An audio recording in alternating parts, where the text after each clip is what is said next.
Hello everyone, my name is Holly Jo Flora, and I'm so glad that you're here with me today. Thank you. I'm excited about our video. I think this is going to be a good one. I've got lots of information to share with you. And before we get into all of that, let me apologize. If there is an annoying sound in the background, I'm sorry. It is the sound of my air conditioning roaring in my car. I started this video recording it a few minutes ago, and before I started it, I thought, ooh, that air conditioning is really loud. I need to turn it down. So I did turn it down, and I started filming, and then I started to sweat profusely, and it looked dreadful. So I stopped that video, cranked the air conditioning back up so that I could cool off. I've cooled off some, but we're just gonna have to leave it on, because if I turn this air conditioning back down, I'm gonna look like a drowned rat, and you don't wanna see that. It is a hot day in Alabama, so I need this air conditioning running, but I hope it's not making an annoying sound. So I apologize if it is.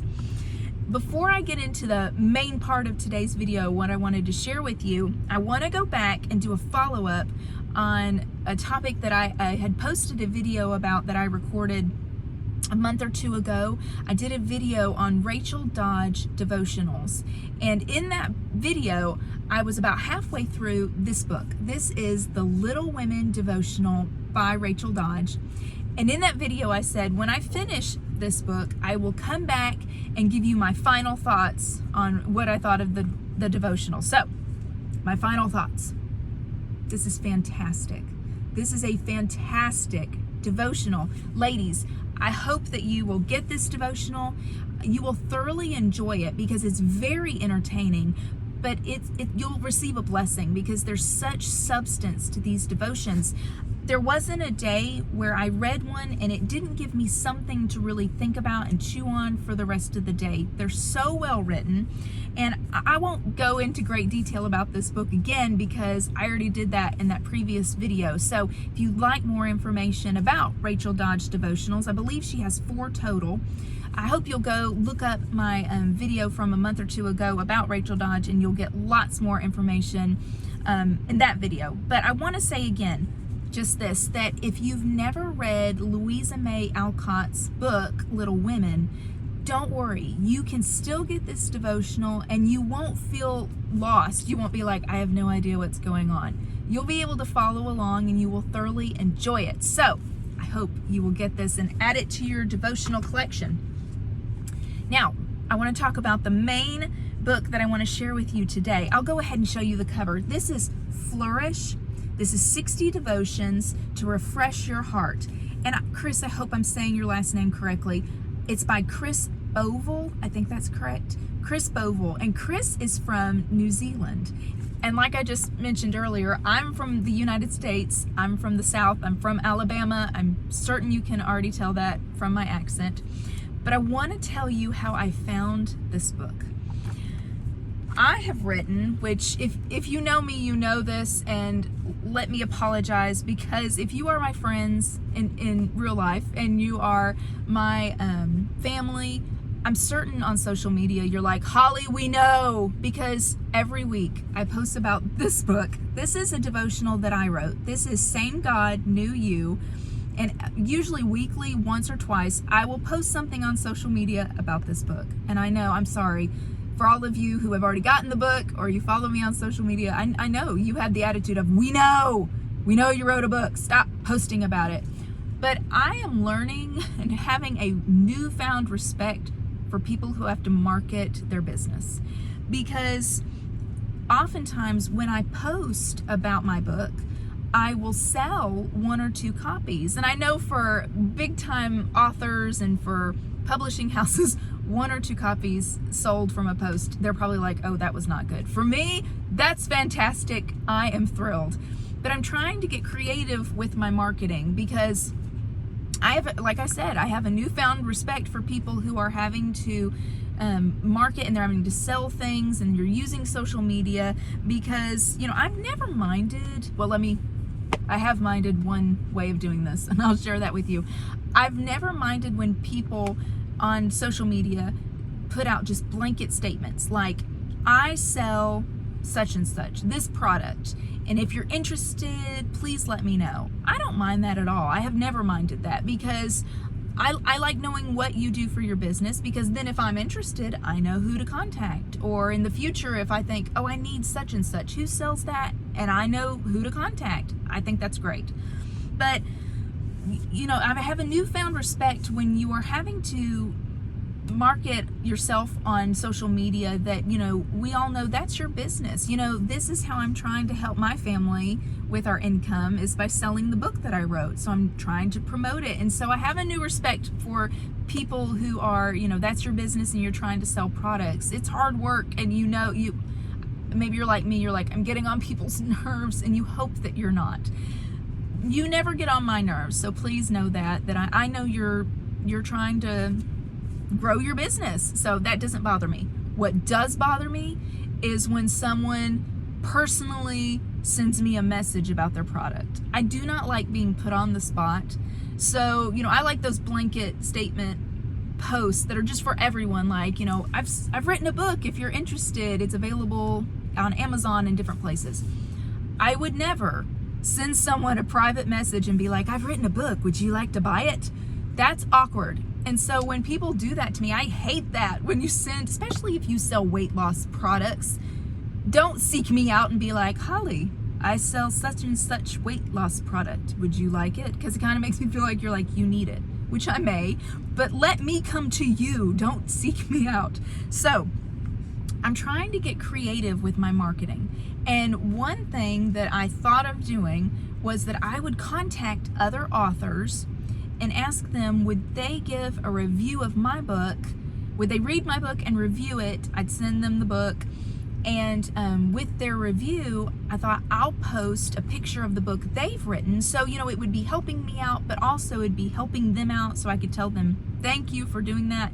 And that's easier to post than constantly posting a picture of my book with the information. Be something new. It'd be like, I can post what so-and-so thinks about this book, and also give you information about their book. The first one that I did that with was Lindsay Teet. Lindsay Teet has written a children's book, and it's wonderful. It's called The Littlest Tree. If you are a part of my monthly mailing list, my newsletter, I hope you are. If you're not, I'll put a link to my website down below in the description. And I also have a link to all of the books that we're talking about today. So look down in the description, you'll find those links. But in my monthly newsletter, I have a portion of that newsletter every month that says a book Holly Jo recommends. Last month, I recommended Lindsay Teet's children's book, The Littlest Tree. This is a great book. She wrote it, you know, mainly for families who you are bringing a new sibling, a new child into your family, and that can be through birth, adoption, or maybe you have a mom with children and a dad with children, and they get married, and now you've got a combined family. And so this is a book that's just fantastic for any of those families, but for all kids. My kids have the book, and I wish I had brought that book out here. It's in my kids' bookshelf right now, but I'll put a link to Lindsay's book down below. But I contacted Lindsay and said, Lindsay, can I send you my book? Would you read it? Would you please send me a review of it? And I'll post that review, but I'll also put, this is a review by Lindsay Teet, author of The Littlest Tree, and I'll put a picture of your book. And she said, sure. So I thought, okay, maybe this will be a good marketing tactic. So I've contacted a few authors. Some of them said yes, some of them said no, which is fine. No's never bother me. I just try to think of different things to try. So I got to thinking, okay, what's something else I could try to do with marketing? And I thought I would like to try and find a book that feels kind of comparable to mine. Like, you know, I know my book has 40 devotions. And they're a little bit longer. This one has 60 devotions. They're a little bit shorter. But I thought, I didn't bring my paperback out here, but size-wise, this book was kind of matched. And I was looking for a book that was written by somebody far away from Alabama, because you know, especially where I live, I think most of my family and friends, you all are precious and you are supporting me beautifully, and I appreciate it. You all have bought my book, so I thank you. But I thought I need to get word out there in other places. And so I was looking on Instagram, and I don't remember what I looked up. I don't know if I looked up women's devotionals, or just, it wouldn't have been self-published, because Chris's book is published by Tom Curtin Publishing. I think that's right. Yes, Torn Curtain, excuse me, Torn Curtain Publishing. So I'm not exactly sure how I found this book on Instagram. I am sure it was God. I know He put this in my path. But I came across this book, and so I looked it up on Amazon, and I thought, I wonder if I could get in contact with Chris. So I did some online investigating, and I found her Facebook page, which is Flourish with Chris Bovill. I hope I'm saying that correctly. So I sent her a message, and I thought, this is a long shot. And I also found out that she's from New Zealand, and I thought, okay, you can't get further from Alabama of me trying to find a book, then I'll try New Zealand, why not? So I sent her a message, and I told her, you know, I've written a book, and I'm trying to think of new ways of marketing, and I was wondering, could we do a review swap? Like, you read my book and leave a review, and I'll read your book and leave you a review, and maybe it could help both of us. And I didn't think that she would probably, because sometimes I send messages to people with my marketing schemes and plans, and they'll tell me no, they never get back with me, or they tell me yes. You know, those are the three options. And so I've kind of gotten used to some of, you know, the ones that, if they are not self-published, that usually they don't get back with me. She sent me back a message, which thrilled me, that she responded, and she said that she would love to do that. And I thought, well, let's do this. So she and I decided, since mailing something to New Zealand and her mailing it all the way here to Alabama, the shipping would be crazy. We decided we'd both just get on Amazon, and I would order a copy of her book, and she would order a copy of my book. We'd read them, and we would leave each other a review. But I want to go further than just leaving an online review on Amazon or on social media. I want to make this video about this book, because this has been such a wonderful blessing. When I sent her that message, it didn't really occur to me that I have agreed to give a review for something that I don't know her, and I don't know her book. And I thought afterwards, when she said, yes, I'll do this, I thought, oh no, what if this book is awful? Like, what will I say? I'll just be like, I love the cover. I was thinking, oh, I hope this book I'm gonna connect with it, and I'm gonna enjoy it. I hope it's all scripturally sound. And all those worries that I had in that moment, God completely put my mind at ease when I started reading this book. So, Chris, this book honestly reminds me a lot of my book in some ways. And let me explain that. I have read devotions, oh goodness, my whole life, because when I was little, we did family devotion time, and we did a lot of the Our Daily Bread. And I've found this is not always the case. But I have found that when I read devotions that are geared more for the entire family or geared for men, they're just written differently. They don't have a lot of stories. It's all, you know, biblical teaching and very good, but the stories usually aren't as many, and they don't expand on them as much as what I enjoy. But when I read devotions that are written by women for women, and this isn't always the case, but I'm just saying that I've noticed this many times, that they speak to me more because it's what I enjoy. I'm interested in them. And one thing that I noticed that it seems similar in our two books is our approach of writing devotions. I've read so many devotions, and I do not mean this to be insulting. And again, you can't make a blanket statement about all authors, all devotions. So please don't hear me saying that. I'm not. But one thing I have noticed in reading her book and in reading my book is that we both approached our books as, this may be the only thing we ever write. Like, we didn't know, and we don't know what the future holds. And it's like we took all of the wisdom that God has given us in our lifetimes, and we poured it into our books, and they're very personal, and they're just, I won't say this about mine. I hope mine has wisdom in it, but I'll tell you right now, this book is filled with wisdom.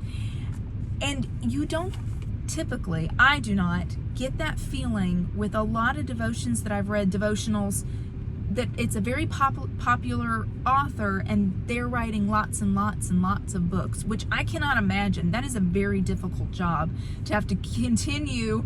That if you're a traditionally published author, you know, you have deadlines where they're expecting you to get that manuscript to them, and you need to have, 90 devotions, 60 devotions. I can't imagine, because like right now I feel, so many friends and family, y'all are being very sweet and precious, and you're like, oh, when's your next book going to come out? Which I would love to write Same God Knew You Book 2. And I've started writing some more devotions, but what I have found is that I'm kind of empty right now.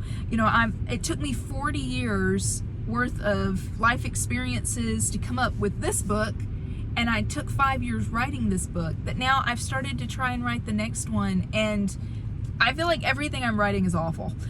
And it just hit me that I need to live more life so that God can speak more lessons to me, and I can learn more, and I can grow more. And it may not, who knows, it may be another 20 years and I'll write book 2. So I can't imagine for authors who you have a writing contract and you have to, send out all these devotions. And I'm not saying that some of those devotions still aren't very inspired. They are, but it's different. For me, what I have noticed is that, and I feel like I'm going to be insulting, and I do not mean to be. Please forgive me if I am. It's not that they're generic. It's not. It's just that they don't feel as deep sometimes. It feels like what a devotion that I'm reading, it's filled with truth, but it just doesn't, I don't connect with it, and it doesn't draw me in with a powerful story, and I don't know. I hope you understand what I'm trying to say. I did not feel that at all when I read this devotional. The devotions are not very long. They're not too long. All of them are, you get the first page here, and then you get the back page, and that's it. So it's not going to take too much time, because I know, whatever season of life you are in, there are seasons where you just really do not have much time to devote to reading. So this can be a quick read, but it's a powerful read. Chris, like I said, she gives stories from her life. She is so beautifully honest. She's vulnerable. And one of the things that I loved too when reading this book, you can feel, now Chris and I have corresponded a lot now through Facebook Messenger is how we talk to each other. And so I do feel like she is my friend, and I know about her somewhat, but I know a lot about her through her beautiful stories, because she's so honest, vulnerable. I don't know her in real life is what I'm getting to, but I know her through this. And what I can tell you from meeting her through her book is that Chris loves people. She is an encourager. And these devotions, they're powerful. It gives you something, again, like I said with the Little Women devotional, it gives you something to chew on, something really to work on and to really think about. And I got tickled because I was reading one of her devotions, and it was, I wish I had looked up the name. I didn't look it up. But it talks about how we react to certain situations. I will admit it, I am a controlling person. I like to feel like I'm in control. I like to plan things. And that devotion talked about how she talks about a situation where her family, they went out on the boat and things didn't go well, and something happened where she had a choice to make, where she could blame her husband for not getting, whatever they needed for the boat, or they could just accept that the situation happened and try to still be in a good mood and, go with the flow.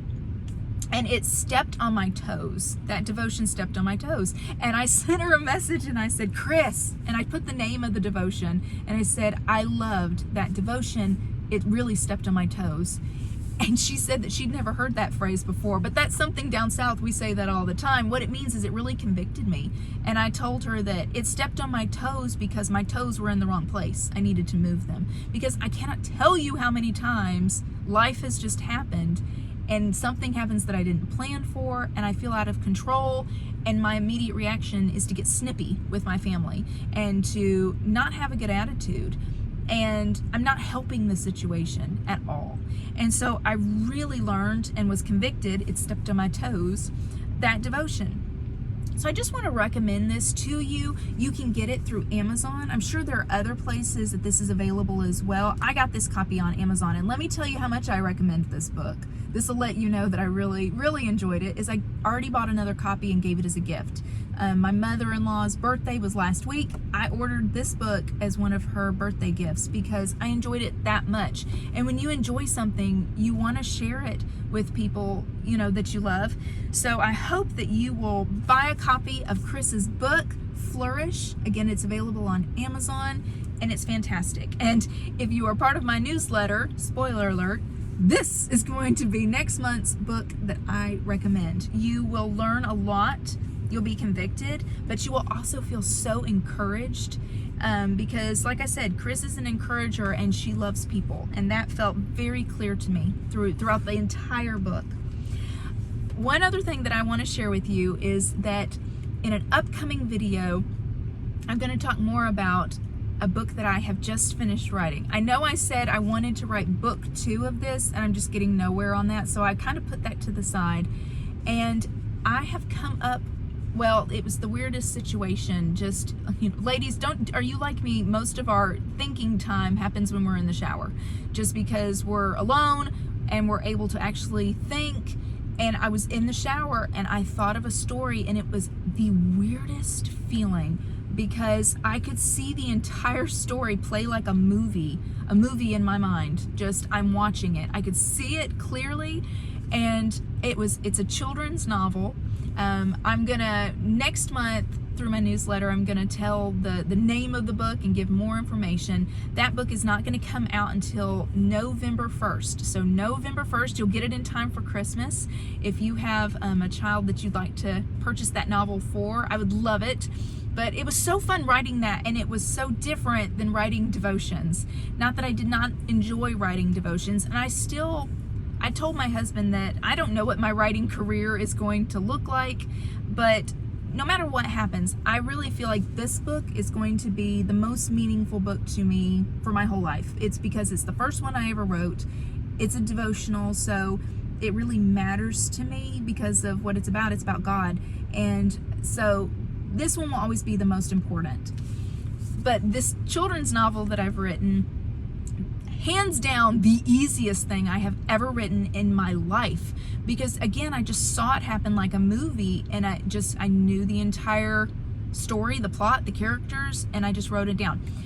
I spent one day where I got on the computer and I just plotted out, I put the chapters and I wrote a little short paragraph under each chapter number that just said, in this chapter talk about blah, blah, blah, blah, in this chapter, just so I wouldn't forget.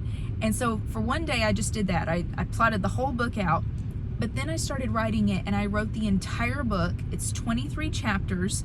I know that sounds like a lot for kids because I'm thinking that the book is going to be for ages 8 to 11. And so 23 chapters, you may feel like, oh, that's a long book. But these chapters, on average, they're only about 5 pages long. So it goes to the editor next week. I'm very excited.